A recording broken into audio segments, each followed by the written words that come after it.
Hello there, fellow cultists. This is DM Nell, and I am back with another Shadow Talk. This is episode number 139, and it will be a follow-up to my last video, which was my initial thoughts on the Shadow of the Weird Wizard, which is the player's guide of the two primary core books for the Shadow of the Weird Wizard role-playing game by Schwalb Entertainment.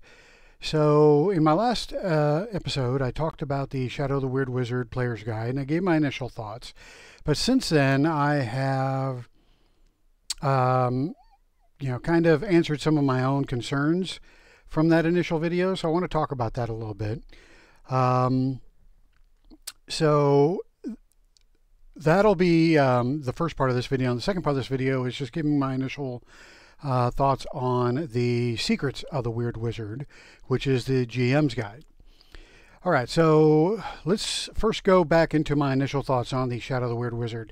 So I had some concerns regarding the first book and just the game in general, which after going back over the Kickstarter, I kind of answered some of my own concerns. So I want to go through this Kickstarter again, just to make sure we understand what's coming up before we start. Let me rephrase that. Let me go through the Kickstarter fulfillment plan before I start criticizing the game overall. Okay, so one criticism that I will maintain is the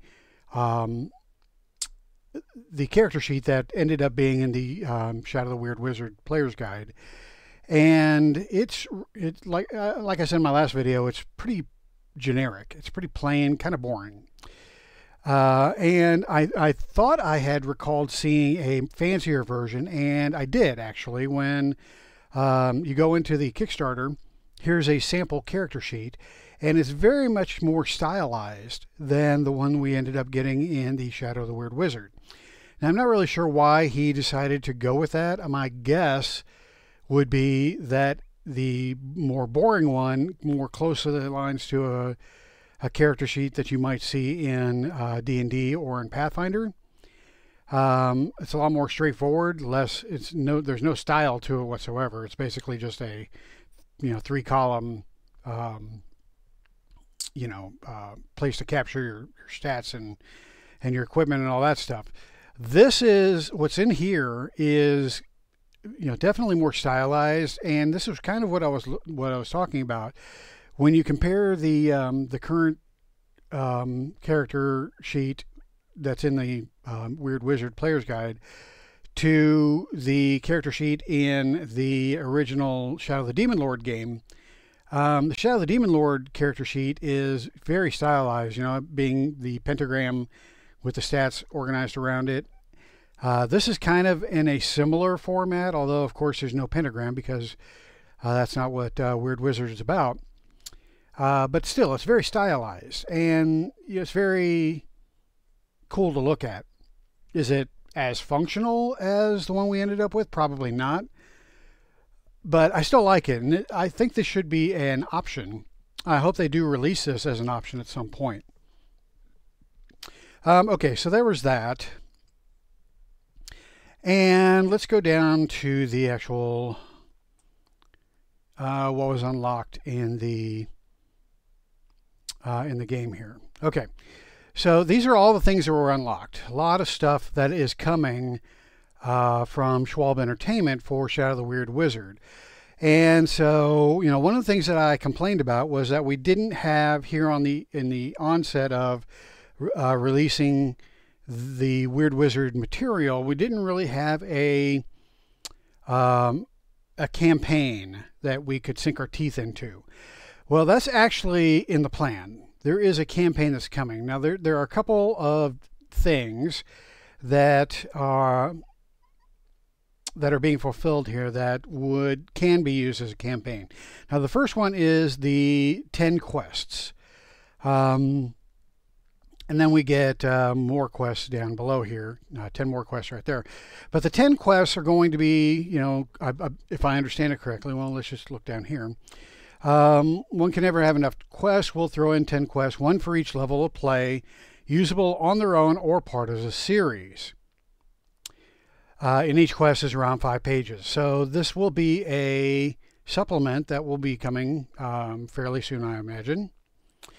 And then the next one is there's an actual adventure path called the Rage of the Goblin King, which is going to be released at some point. And then again, I believe there's going to be another campaign, if I remember correctly, somewhere down here. I'm not saying it now, but at any rate, we're going to get at least one adventure path here. And then we're going to get a lot of quests that can be strung together as an adventure path. So it looks like he's following kind of a similar format that he did with Shadow of the Demon Lord, in that he's releasing a bunch of individual adventures that can be strung together if you want to, and then there will be a formal adventure path. So, you know, that eases my mind somewhat, and I'm glad that there's going to be a path. Rage of the Goblin King, that sounds kind of fun. So hopefully that'll be out sooner rather than later. Let's just see what it says about Rage of the Goblin King. A complete campaign for Shadow of the Weird Wizard with a focus on the Goblin King and his weird minions as they hatch plots to drive back the humans and take back the fairy realms. It'll be around 48 pages. Okay. So those are a couple of things that we can expect from an adventure standpoint. So that eases my mind somewhat there. Another concern that I raised was the handling of ancestries, and how in Shadow of the Demon Lord the ancestries have a write-up and actually have separate supplements focusing on each ancestry. Whereas in the initial release of Shadow of the Weird Wizard, the core rulebook only has humans, and it doesn't even have a write-up for humans. It basically says you're human, and you don't really even get anything for being human. You're just a human. And the specialty ancestries are found in the Secrets of the Weird Wizard, which we'll talk about here in a bit. But those are only just a small little block of data that is included in the bestiary. And so that, again, my concerns in my last video was that's definitely not a whole lot of information to go on, but it does appear that we are getting an ancestry-focused supplement here. It's in the Kickstarter here. It's called Peoples of the Weird Wizard, but I think it's been changed to Weird Ancestries or something like that. So we're getting that, which will expand upon the ancestries that can be selected by your players. Okay, so that alleviates a couple of my concerns from my last video. So what else are we getting here?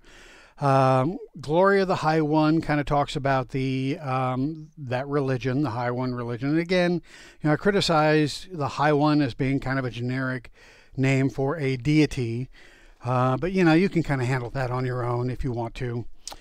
Give a name to the High One. I don't think that's going to kill anything. We have a fairy source book that's coming. We have Halls of the Mountain King, which is a focus on dwarves. Mysteries of the Old Gods, which focuses on, the old religion. Weird Menagerie, which is a monster book. And that is, that's one thing I'm excited for, because, again, that was one thing that was lacking with Shadow of the Demon Lord, is we never really got a monster book. We got a bunch of monster supplements.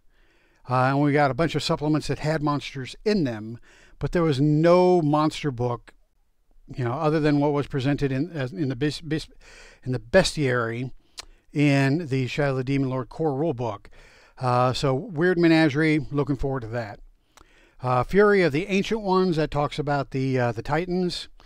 The Jungle of Za is a regional supplement. Cults and Secret Societies, that's always going to be good stuff out of Schwab Entertainment. Fiend book, looks like it's going to be focused on demons and devils, which, gotta love those. Howl of the Void talks about, well, what does it talk about here? Howl of the Void.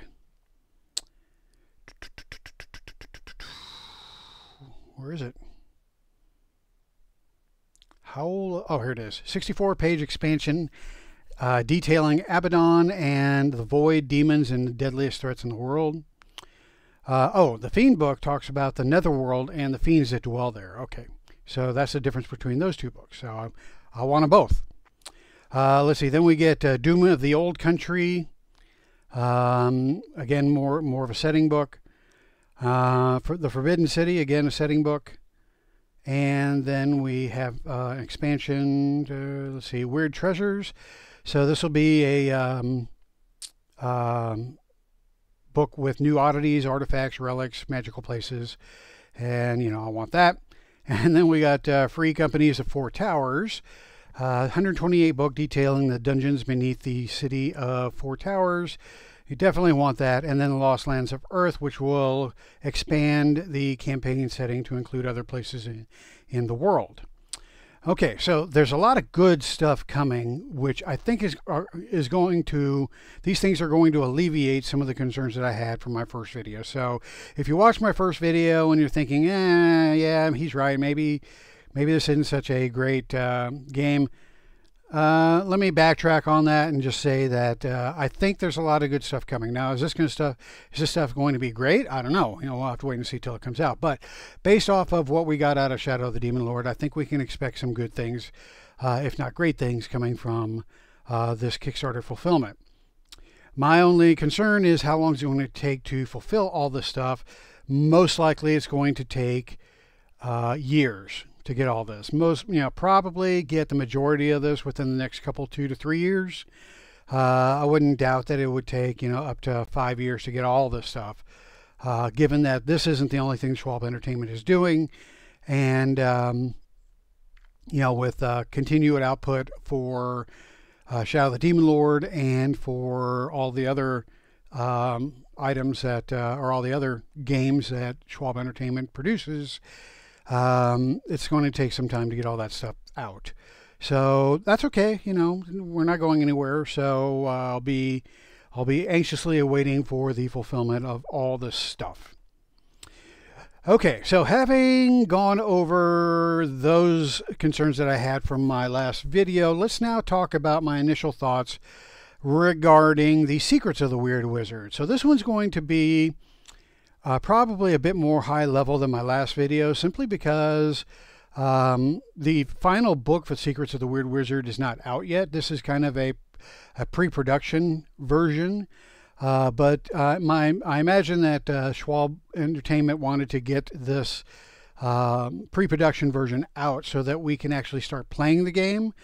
With the player's guide, well, that's great, but without monsters and stuff, how are you going to play the game?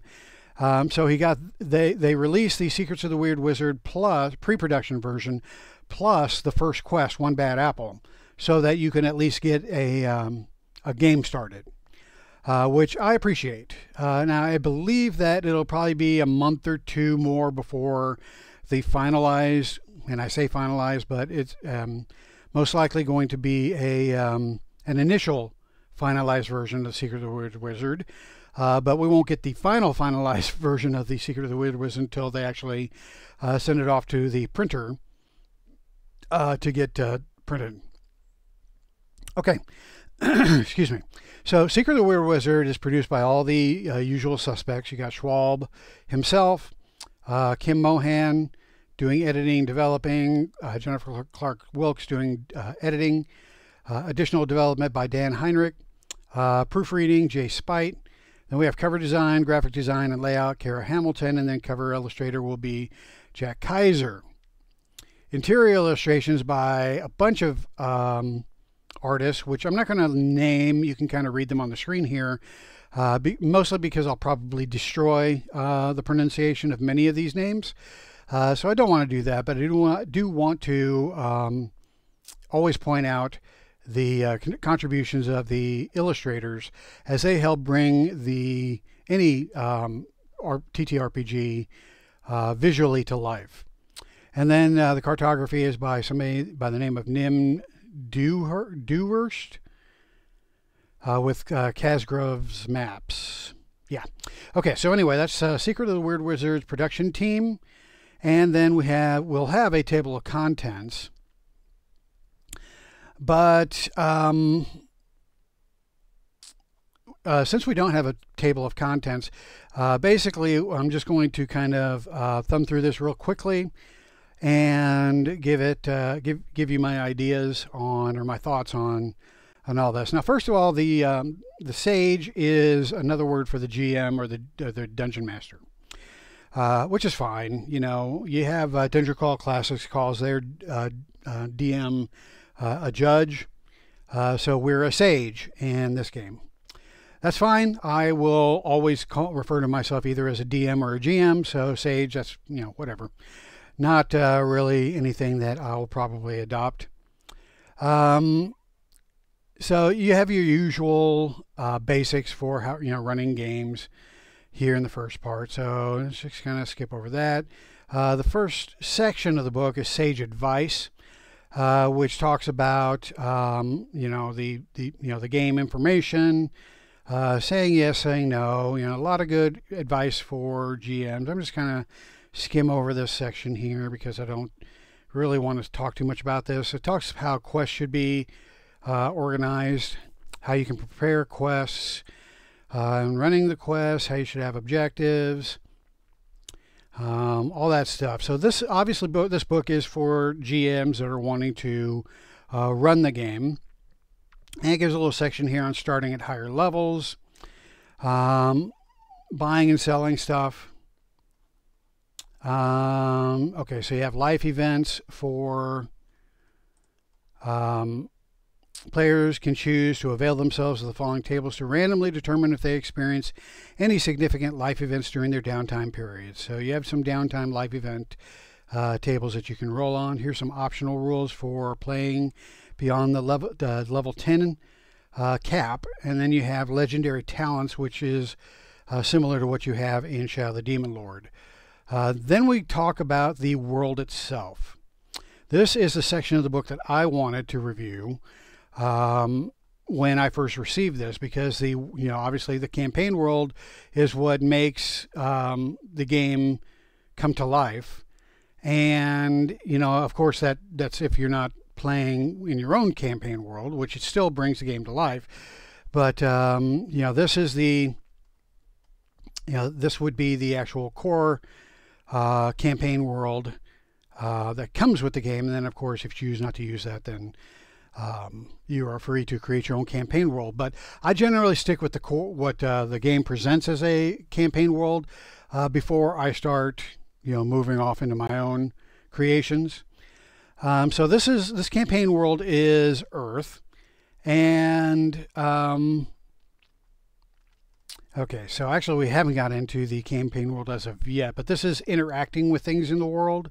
So this is like places of interest, how you handle objects, how you handle doors and gates, locks, walls and structures, digging and excavation. Here's a big section on traps, which of course is highly important for a game master / sage in any RPG, especially a fantasy one. So lots of lovely traps to add to your game. Room trap, teleporter trap, skinworm colony, that sounds great. Terror skull, you gotta love that. 3-lever trap, trapper plant, so good stuff there. Then we have a section on diseases, obstacles, what magic is. Then let's see, what do we have here? Erratic magic, so you can have kind of like a chaos table, I guess, to make magic a little unstable. Then you got a section on role playing. We got a section on group identity. Yeah, I don't care about that. Let's see, individual traits, supporting characters, conversation. So this is all typical stuff that you'll find in any DM's guide for how to interact with the campaign world, how to provide treasure. This provides information on fortune. Now, I did complain about the fortune here, as it's a group option, and I stick with that. Again, I don't like fortune as a group resource. and I'm going to stick to that. I'll play it that way initially, but if I don't like it, I'll go back to the Shadow of the Demon Lord way of having individual fortune. Let's see, then we have oddities and tables for creating oddities. What else? Items of power, so these would be your magic items. And there's a few listed here. Ring of Arnox, Hand of Barbaran. So it looks like these are probably your relics or artifacts. Would be your items of power, and I'm assuming your oddities would be your just typical magic items. Again, there were some magic items in the player's book, which I didn't really agree with. I thought that should be here in this book. All right, now we get into the Borderlands. Borderlands is the core setting for this role-playing game. And so if you're going to run a campaign, it will have to start off in the Borderlands because the rest of the world has not been revealed to us as yet, unless you're going to create it yourself, in which case you're making your own content. You're not going with the Schwalbe Entertainment content. So the Borderlands kind of talks about what they are, or what it is, who's there, and how you can adventure in this area. The previous book, I believe it was in the it is in the previous book, has a map at the very end of the book of the Borderlands. Okay, so it talks about the various tribes that can be found in the Borderlands, refugees that are flowing into the Borderlands from the old empire and from the old country, because the old country is kind of tearing itself apart through either civil wars or through just a degeneration of the law and order there. You got homesteaders. These are people that have already settled in the Borderlands. You've got villages that are in the Borderlands, and then you have cities that are in the Borderlands. Then, of course, you have just people that wander the Borderlands, which would be loners. There are societies and institutions, which this would be kind of akin to factions in some other role-playing games. 13th Age has the icons, and this is basically ways of connecting your player characters to different organizations to give them some reason for adventuring. So the bards are a loosely knit group of historians, musicians, storytellers, actors, and other entertainers. Bartleby, Chris and Company is essentially a bank. The Blackhearts, these are people that are hired to drive refugees off their land, and they achieve these end results by arson, assault, and murder. So the Blackhearts are not a good organization by any means. Then you have the Druids. The Druids are really interesting because this is kind of modeled off of the Druidic Order in Shannara, the Sword of Shannara series by Terry Brooks. And so they're kind of a similar type of organization.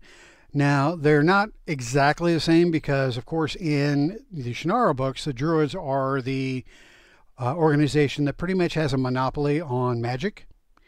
And there's generally only one or two Druids active at any given time.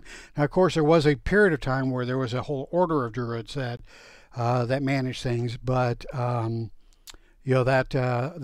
order kind of was destroyed, leaving just one or two Druids active at any given time, with, of course, Al-Anon being the most famous Druid from the Sword of Shannara initial trilogy. But anyway, this organization is kind of modeled after that, which I love because I do love me some Sword of Shannara. Then you've got the Free Companies. This is kind of a callback to Greyhawk with the Companies of the Four Tower, the Free Companies of the Four Towers. The Four Towers being a super dungeon that is modeled off of the, or is an homage to Castle Greyhawk in the old Greyhawk setting for the first edition D&D, first and second. So I'm anxious to get more information on that. Then you got the Lightfoot Caravan, which is a wandering group of halfling nomads that are halflings, halfling nomads. Yeah. Then you've got magic users, which there are different types. You have witches, wizards, and renegades, and so they can be organized or not, just depending on what you're looking for in your game. If you have wizards, I would align them with the druids personally, as a overarching organization, and then have wizards that are not part of that be the renegades, and of course witches would also be kind of renegades as well, although they are more organized in that they have kind of ties to the old religion. Then you have the Order of the Thorn. So the Order of the Thorn is essentially a group that was formed to find Princess Nicola, who is the heir to the Great Kingdom. She's like the last member of the royal family of the Great Kingdom, and she was spirited away to somewhere secret. People believe that she was spirited away into the Borderlands or beyond, and so the Order of the Thorn is a group dedicated to finding her and bringing her back to restore order in the Great Kingdom. Then you have a group of rangers. This is kind of similar to the ranger organization that you would find in the Forgotten Realms, like the Harpers, or even in Lord of the Rings. Then you've got the Red Banners. The Red Banners are a mercenary group. This would be something I would associate with like the Black Company books or novels. This is a mercenary group that can be hired, and members of it can be hired to do a variety of different jobs. And then you have the Redeemers. The Redeemers are a fringe cult devoted to bloodthirsty incarnation, a bloodthirsty incarnation of the High One. Believe that God enacts catastrophes to find virtuous souls. So this is obviously a very fringe and extreme holy order associated with the High One. Then you got gods and religion. You have the old gods, and you have Lord Death. You have the various other gods kind of outlined a little bit more here than were in the previous book. I'm not going to go through all that because I already kind of talked about them before. So let's but you have more information, at least from a GM standpoint, to understand. And if you want to actually have them be featured in your game, you got some information to draw from. Church of the High One, the Adversary. So the Adversary, according to the Church of the High One, the Adversary stole the throne of paradise until the Redeemer returned at the head of an angelic legion, defeated the usurpers' fiendish minions, and cast them all into the netherworld, where they remain. So this would be more of a yin to the High One's yang, and would be kind of the devil version of this campaign world. So if you're a Shadow of the Demon Lord fan, then you know that there's a devil in that campaign setting as well, called Diabolus. In this game, he's called the Adversary. Then you have the Ancient Ones, which again would be the kind of the Greek mythology version of the Titans. Then we go into talking about life in the Borderlands, what the climate and the weather is like. So this would be kind of a, the Borderlands are kind of in a, I believe it's situated along the equator of this world, so it's kind of a hot and tropical type of setting, with of course the the extremes being the difference in the setting. But it talks a little bit about the climate and the weather right here, so you can kind of work with that. Exploring the Borderlands, you have the various cities. You have Asylum, City of Thieves, which you always love having a City of Thieves in your game. Addercop Forest, which includes a place for the Queen of Spiders. You gotta love that. And some goblins. You got the Briny Flats, which has a sea hag. You gotta love sea hags. What else we have here? Broken Hills, Cinder Peak Islands, the Darkwood, and let's see, Dragon's Teeth Mountains. You know, it has a monastery in there. Eastport, so you have a port city. I always want to have a port city because lots of good stuff goes down in port cities. Let's see what else we got here. Again, this is just an overview. I'm not going to go into detail.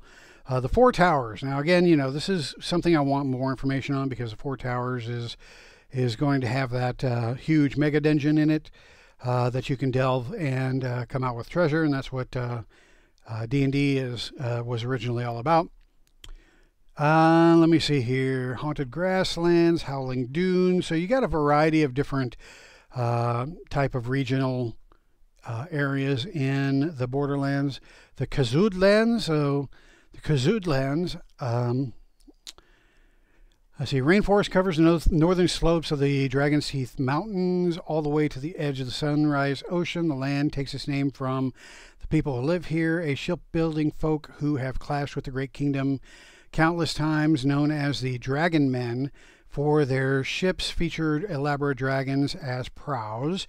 The Khazud people have a reputation for being ferocious in battle and fierce defenders of their lands. So it sounds kind of like Vikings in some respect, or maybe even the Dothraki on ships instead of horses. Okay, so let's see here. Let's see. We got the Maze, we got the Midlands, we got Plains of Pendarn, Pendarm, Salt Barren, Seahold, Sea of Fear, Sentinel Woods, The Climb, Sunrise Ocean, Sword Point, the Jungle of Za, which sounds interesting. There's going to be a Jungle of Za supplement we saw on the Kickstarter list. Vale of Sorrows, another port city, Westport, the Wilderlands, Wyvernwood, and then beyond the Borderlands. You got the Old Country, New Lands, Forbidden City, which of course is the Weird Wizards city. I hope there's going to be a supplement on that. The Devastation, which is a region that is pretty messed up. I'm thinking this is going to be kind of akin to the area of Greyhawk, which would be, I got a map of Greyhawk back here behind me, which would be like the Sea of Dust, and you know where the Great Cataclysm occurred, or the twin cataclysms, I should say. Then you got Beyond the Mortal World, which talks about planar stuff, and then you have the Bestiary. So the Bestiary is obviously where you get your monsters. And the first part is just all the attributes of monsters, and then you go into the list of monsters itself. Up front here, though, which I like, you have a listing for adventuring types, like the Archer, Criminal, Priest, Fire Mage, Soldier, and stuff like that. And then you actually get into monsters. You have some similar monsters as what you would find in Shadow of the Demon Lord, modified obviously to fit this version of the game. But there's not a whole lot of difference between this version and the Shadow of the Demon Lord version. You're going to see a lot of similarities here. But I do want to show you one area. So, for example, here's the Archon, and Archon's like an angel. And this is where it gives you the ancestry information. So it's just this little portion here that provides you the ancestry information for this particular ancestry, if you want to use it. If your GM or Sage wants to use it in your game, this is all you get. And this is what I was talking about in my last video, which is, this is kind of weird, given that Shadow of the Demon Lord had whole write-ups for ancestries, but now we know that we're getting write-ups for these as well. So at any rate, I'm not going to go through all of this because, again, I don't want to spoil this for anybody who hasn't purchased it yet. But we have, a lot of typical monsters that you would find in any TTRPG, plus the stuff that you would find only in this campaign setting, that are specific to this game and campaign setting. But a lot of this stuff is fairly generic, like the Chimera. And of course you have, Cockatrice,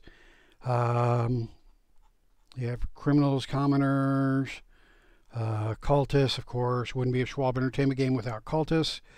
A Cyclops. What else we have here? We got demons. You can't have a Schwab Entertainment game without demons. But these demons are a little bit more like D&D. They are actually in types. So when demons actually form, create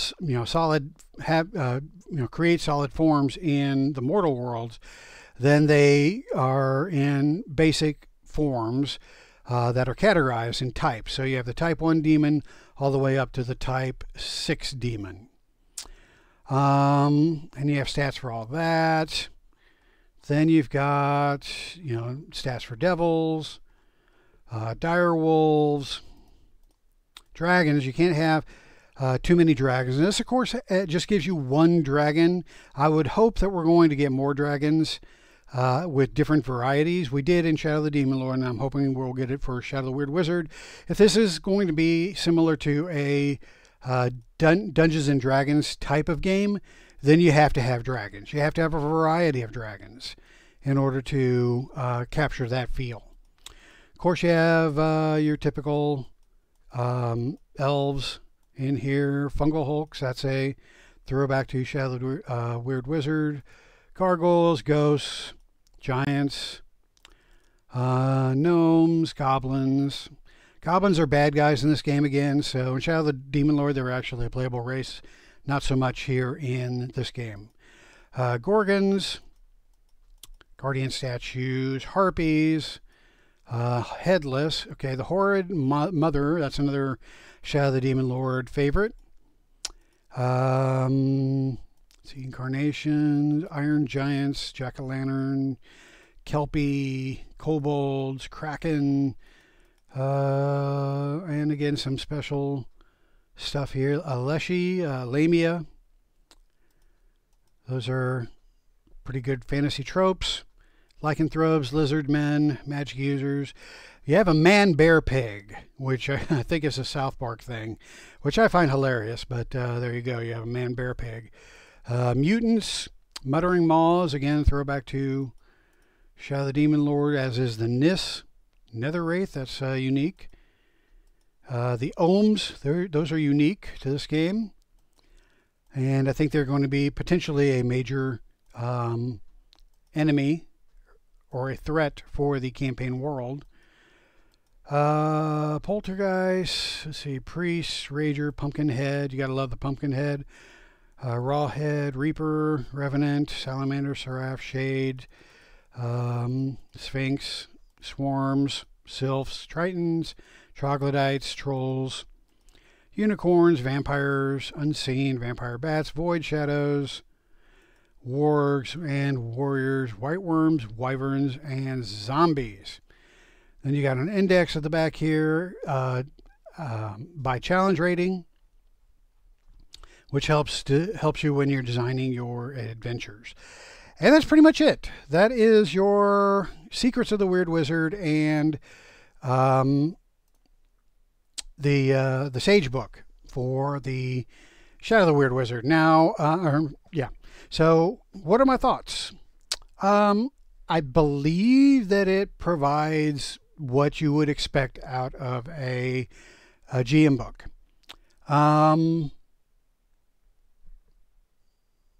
I don't, I can't really say if I love it or not because I haven't read every word, but it's, the GM book is more of a reference, I think.